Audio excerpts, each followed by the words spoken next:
It was 1974, and it was the year Bundy was with Lou. She was pregnant with his second child. One night he noticed, when he got that, she was in the bathroom sitting beside the toilet while Marcia was in bed.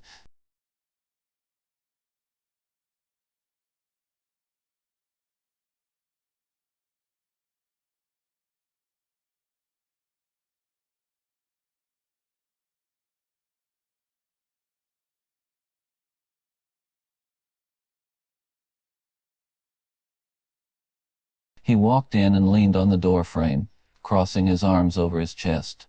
"You all right, sweetheart?"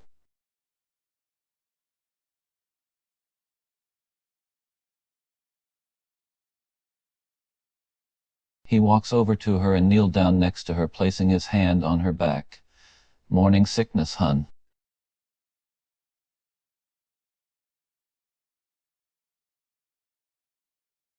He rubs her back, his hand moving in slow, small circles. "Can I get you some water or something? Maybe some crackers?" Something.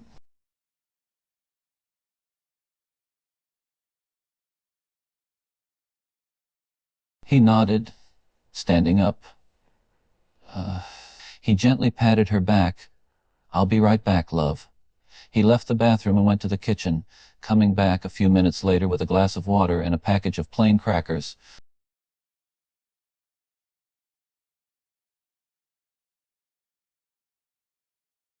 He sat back down next to her, handing her the water and crackers. "Here you go, sweetheart."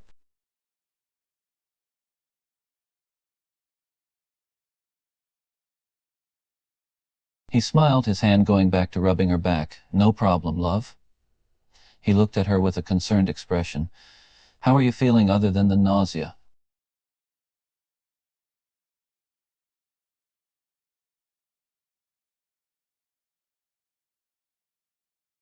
He sighed with relief, his expression softening. "That's good, hon." He hesitated for a moment before speaking. "Can I ask you something, sweetheart?"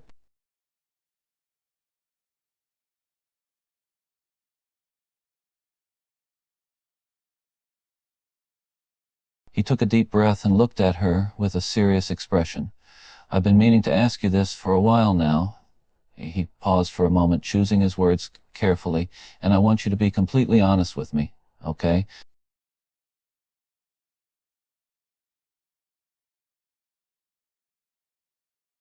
He reached out and took her hand, his thumb tracing circles on her skin. "I know you're carrying our child, and I'm incredibly happy and proud." He hesitated for a moment before continuing. "But I've been noticing that you've been feeling unwell for some time now. Have you been taking care of yourself, sweetheart?"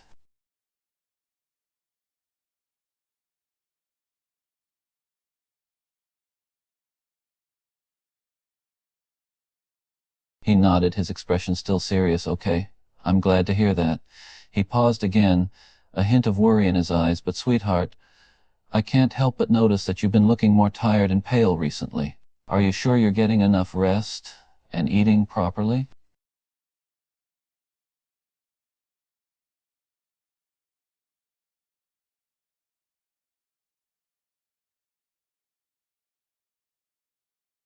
He sighed, his grip on her hand tightening slightly. "Sweetheart, I need you to be honest with me. You're my wife. I can see when something isn't right." His voice dropped lower, more intense. "I'm not just asking about food and sleep. Have you been feeling okay? Emotionally? Emotionally?"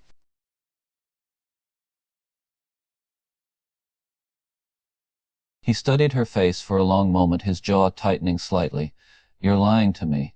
His voice was quiet but firm as he leaned in closer. "I know that look. That's the same one you had when Marcia was born. And you—" He cut himself off abruptly, his grip on her hand going slack for a second before tightening again.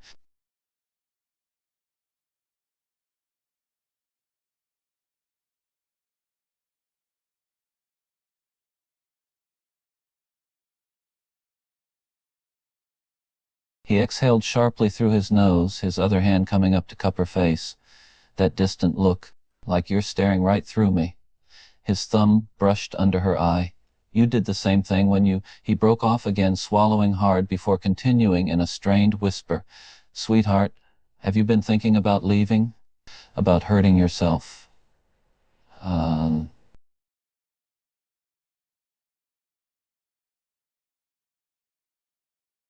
His entire body tensed at her words, his grip on her face going painfully tight for a second before he forcibly relaxed it. Don't, he cut himself off with a sharp breath, his eyes burning into hers. Don't say that like it's the answer.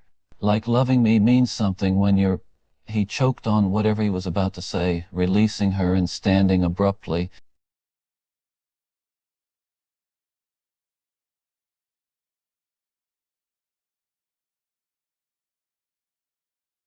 He paced in front of her, running Anne through his hair violently. Christ, Lou. He spun back to face her, his expression twisted between rage and desperation. You don't get to say I love you like that. Not when I know damn well what it sounds like coming from you right now. His voice dropped to something dangerously quiet. Are you really going to make me say it out loud?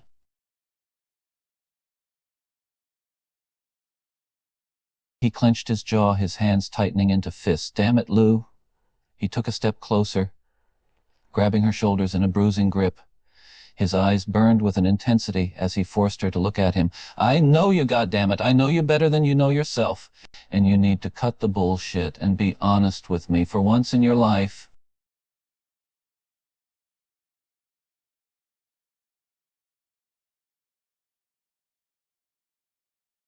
His grip on her shoulders tightened even more, his whole body trembling with a mixture of anger and fear. See, that's exactly what I mean. You do the same damn thing every goddamn time. He leaned in closer, his face mere inches from hers. You shut down.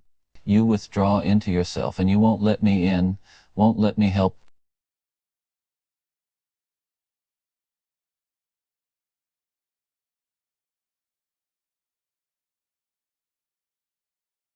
He cut her off with a sharp, humorless laugh. But what? But I'm fine, but it's nothing. His hands dropped to hers, squeezing painfully hard. Don't you dare say another goddamn word unless it's the truth. The real truth this time. A muscle in his jaw jumped violently as he waited for her response.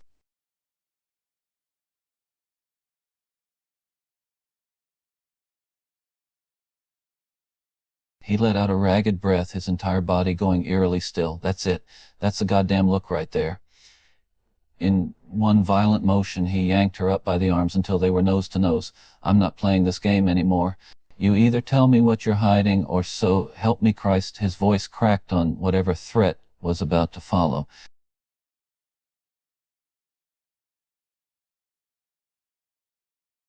His face twisted with a mix of pain and fury.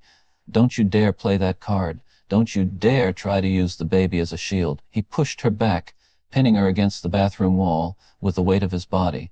You're trying to change the subject, but I know that trick, sweetheart.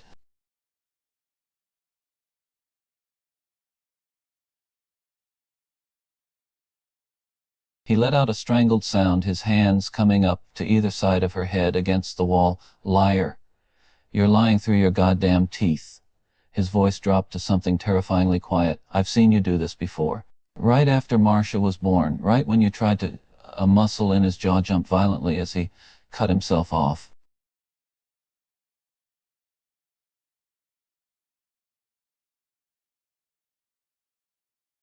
He closed his eyes and took a shuddering breath, his body pressed tightly against hers. You know damn well what I'm talking about.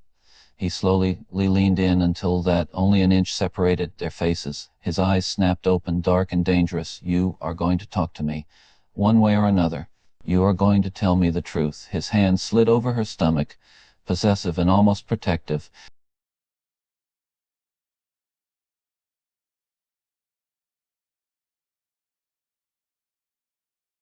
His entire body locked up, the anger draining from his face to leave something far more dangerous. Hurt. That's what this is about. He gripped her chin hard enough to bruise, forcing eye contact. I'm gone sometimes, but I come back. Every damn time. A muscle in his jaw jumped violently as he added in a deadly whisper. Don't you dare use that as an excuse for what I think you're planning.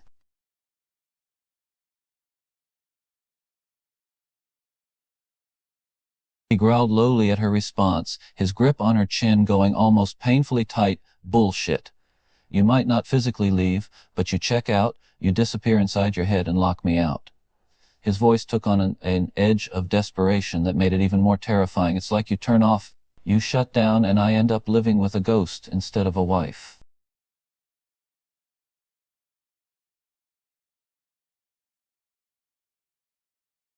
He let out a sharp, humorless laugh that sounded more like a snarl. That's rich coming from you. His hands came up to either side of her head again, caging her in as he leaned closer. I don't believe you because I know better. Because I've seen this exact thing before with your sister, with my mother. A muscle in his jaw jumped violently as he cut himself off.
His expression flickered for a moment at her words, some mixture of anger, frustration, and disbelief crossing his face. His voice took on a dangerous edge as he shot back, "Oh, you'll just quit? Just like that? After all that damn schooling, all of that work to become a goddamn doctor?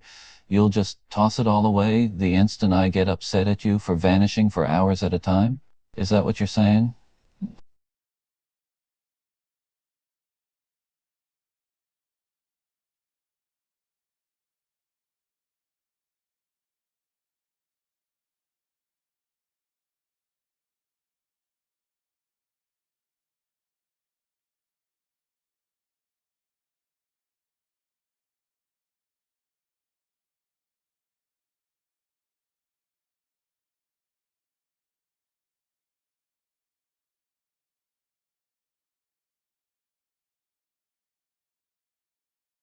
His eyes widened, the suggestion taking him off guard.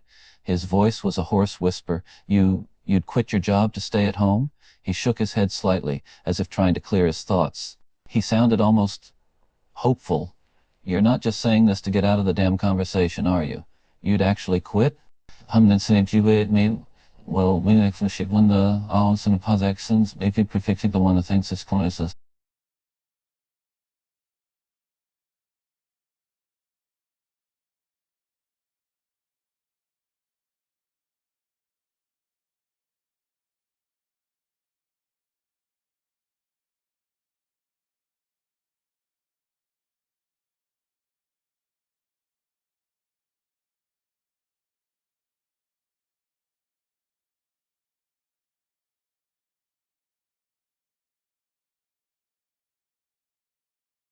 He hesitated, his anger giving way to sheer disbelief for a moment, an expression of shock crossing his features.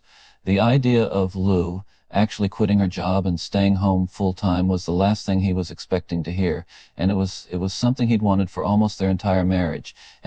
But the fact that she said it after disappearing for hours without word, after months of broken promises and lies and secrets. He was tired, so goddamn tired. He raked a trembling hand through his hair and responded carefully, "You, you would quit?"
He scoffed, his eyes blazing with a mix of anger and hurt.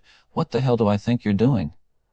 "I think you're hiding from me, just like you always damn well do. I think you're keeping secrets and avoiding me and going behind my back and lying instead of talking things out. That's what I think." He stepped even closer, his voice dropping to a near whisper as he added, "And you know damn well I'm right."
His entire body went rigid as she spoke, his eyes widening at her words and all the implications that came with them.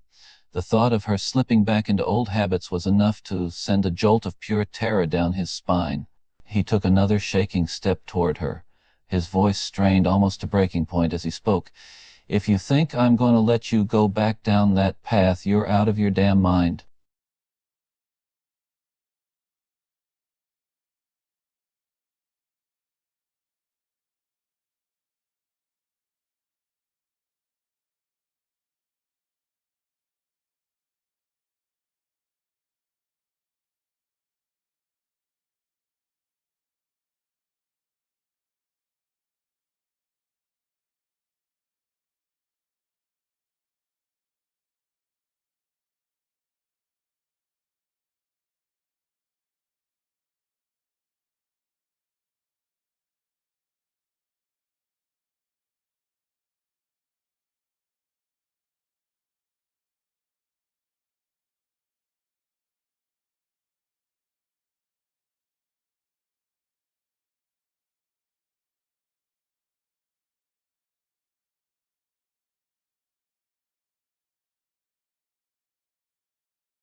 His entire body stiffened at her words, his breath hitching in something close to pure terror. The thought of Lou throwing herself into the kind of self-destructive spiral she was threatening sent a wave of white-hot panic through him, one that he barely managed to choke back behind a snarl. "Darling." His voice cracked on the endearment as he grabbed her shoulders again, not hard enough to hurt, but hard enough for it not be easily shrugged off. "I will not let you do that. I don't care if I have dragged you kicking and screaming out of every goddamn bar or clinic in this city." A muscle in his jaw jumped violently as he added under his breath, "That's where we draw the line."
He winced as the truth of her words hit him like a freight train. He couldn't deny it. He'd been so desperate to have her stay, to have her close and where he could see her, that her needs had been pushed to the side. He didn't want to admit it, but he had been so focused on his own need for her to stay that he'd ignored her need to have some damn space. His hands on her shoulders loosened, the grip turning almost gentle. "Darling, you should have said something."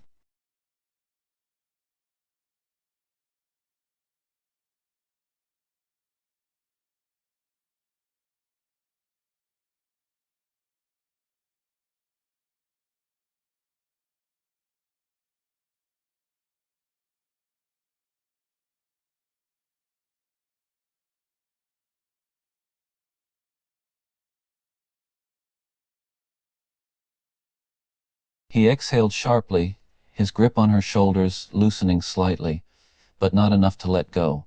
His jaw was clenched so tight it looked painful. "Darling," his voice dropped lower now, a mix of anger and something that almost sounded like exhaustion. "I don't want you gone. I want you here. But if you need space, that's fine. You can have your goddamn moments to yourself."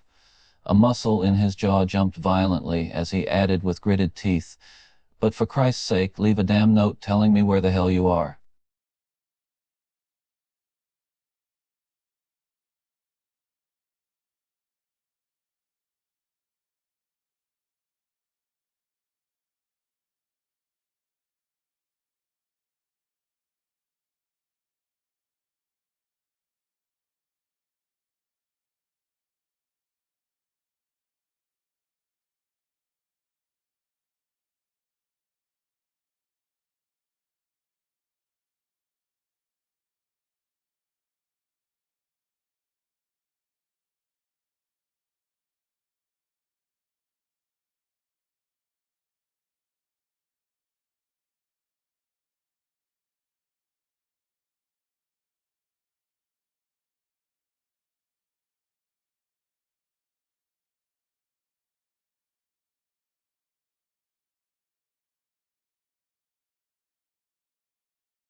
His grip on her shoulders tightened, fractionally, his fingers digging into soft flesh in a desperate attempt to keep her close, to keep her within touching distance.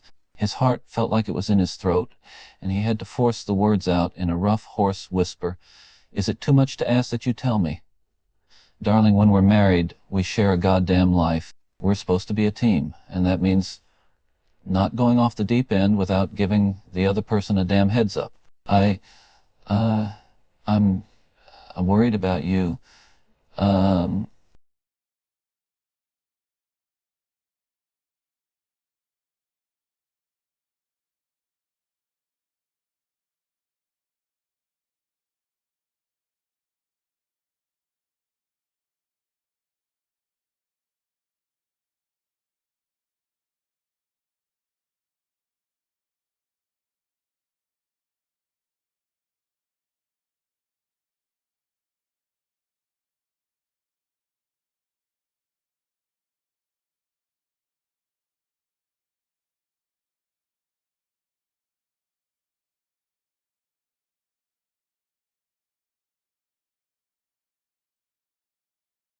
He couldn't help the bitter scoff that followed her words, his frustration and hurt mixing together in something dangerously close to anger. "You need to be out of the house, huh?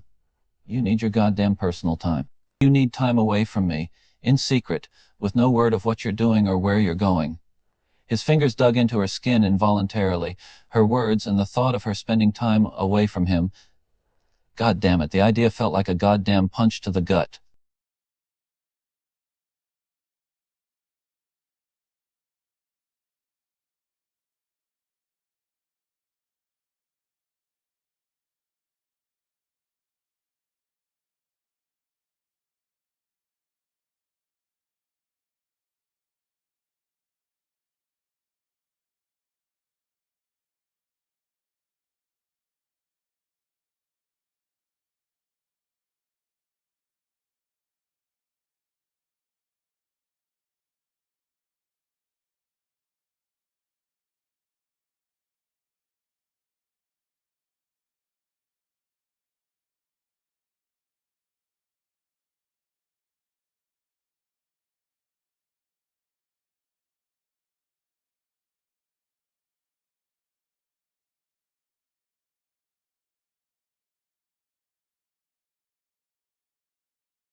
He was still in the kitchen, pacing back and forth like a damn caged animal.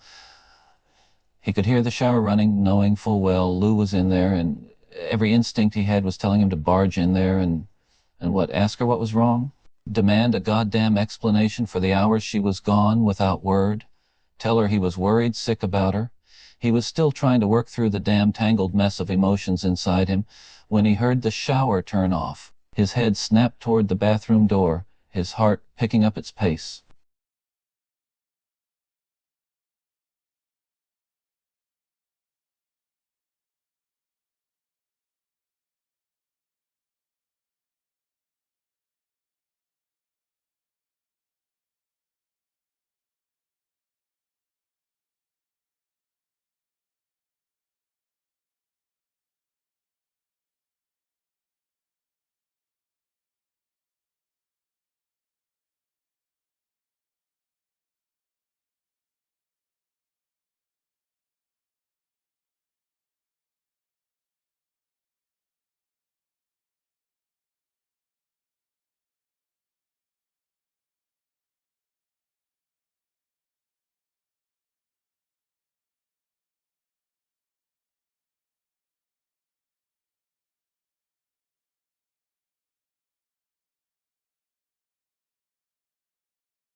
His footsteps were completely silent as he slowly, silently walked toward the bathroom, stopping just outside of the door so he could hear what she was saying. His heart ached with every word, hearing her voice quaver with barely suppressed emotion, and knowing that it was his fault that she was hurting so goddamn badly. God damn it, all he wanted to do was break down that door and hold her in his arms. But he held back, and continued to listen instead, waiting to see what else she would say.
Every word out of her mouth was like a knife straight through his heart. His gut clenched with guilt, with frustration, with an all-consuming need to take all of her pain and suffering and carry for himself. His whole body tensed as his breathing hitched. He couldn't keep listening anymore. He couldn't stay on the opposite side of the door and do absolutely nothing. He couldn't sit and watch her suffer and break down, all because of him. Before he could even think, he was turning the doorknob and pushing the door open.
He inhaled sharply as he heard her pained words, every muscle in his body tensing as he fought to keep himself from bursting into the bathroom like a damn lunatic and gathering her into his arms. But he still didn't enter the room, and instead he stayed outside the door, standing like a statue as he waited to see if she'd say anything else, his heart clenching in his chest from the knowledge that he was the goddamn cause of it all.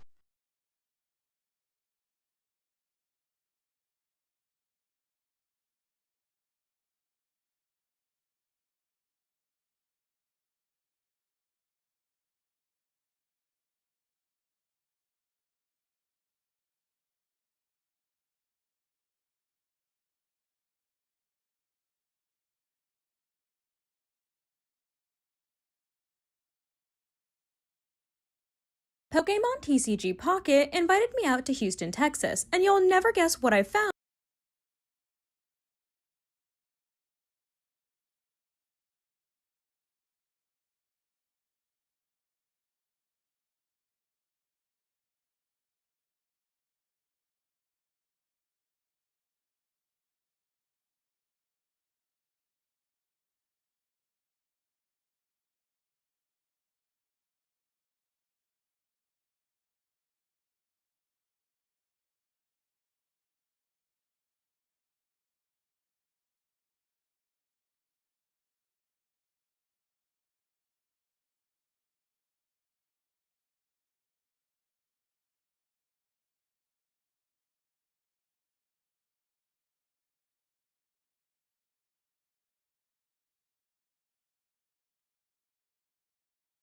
He clenched his hands into tight fists as he listened, the urge to barge into the bathroom and soothe her rising with every word she spoke. He pressed his forehead against the wall, desperately trying to hold every damn emotion that was threatening to take over at bay. God damn it, he could hear the pain in her words, the way her voice hitched over every word, and the way she sounded close to breaking down.